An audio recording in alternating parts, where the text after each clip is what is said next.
Bonjour à tous et bienvenue sur Africa News avec moi, Ruth Lago. Aujourd'hui, dans l'interview, nous avons M. Charles Blé Goudé, ancien ministre ivoirien de la Jeunesse. Le retour de Laurent Gbagbo, on en parle, a été annoncé par le FPI, version Assoadou. Aujourd'hui, votre retour à Abidjan est-il toujours lié à celui de M. Laurent Gbagbo? Ce n'est pas moi qui lie mon retour à celui du président Laurent Gbagbo. Les circonstances même qui nous ont conduits ici, voilà, soutiennent cette manière de voir les choses. Maintenant, est-ce que vous êtes en train de me demander quand est-ce que je retourne en Côte d'Ivoire? C'est une autre question. Exactement, c'est ma question, M. Charles Blé Goudé. Quand est-ce que vous retournez en Côte d'Ivoire? Est-ce que finalement vous avez fait une demande de passeport? La demande de passeport que va formuler M. Charles Blé Goudé, de mon point de vue, n'est pas seulement une démarche simplement administrative.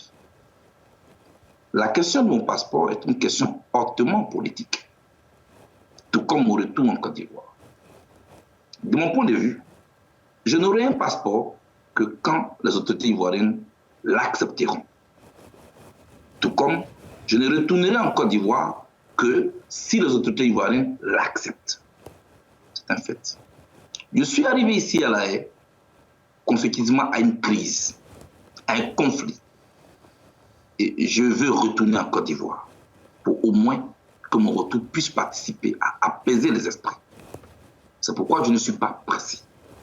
Quand le président ivoirien, le président Alassane Ouattara, jugera bon que je retourne en Côte d'Ivoire, je retournerai en Côte d'Ivoire. Aujourd'hui, vous attendez, vous espérez que les autorités ivoiriennes vous ouvrent la porte et rentrez en Côte d'Ivoire.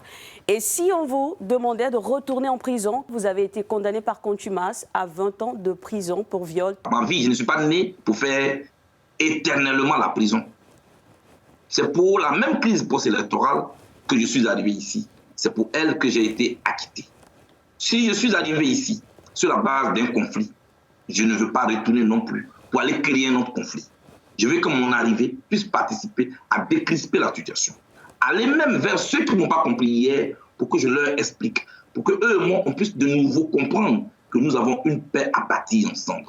Nous avons des Ivoiriens à rapprocher de nouveau parce qu'il y a un temps pour se battre et il y a un temps pour parler de paix.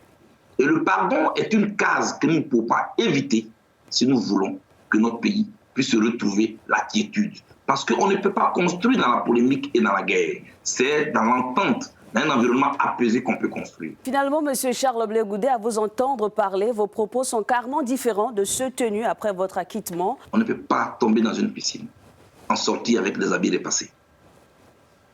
C'est pas possible.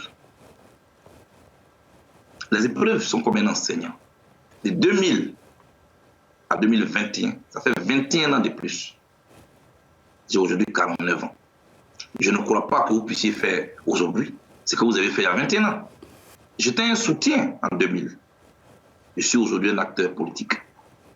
Et je pense que je veux participer à impacter la jeunesse. Merci à vous, M. Charles Blé Goudé, d'avoir accepté de répondre à nos différentes questions sur Africa News. Je vous remercie, madame.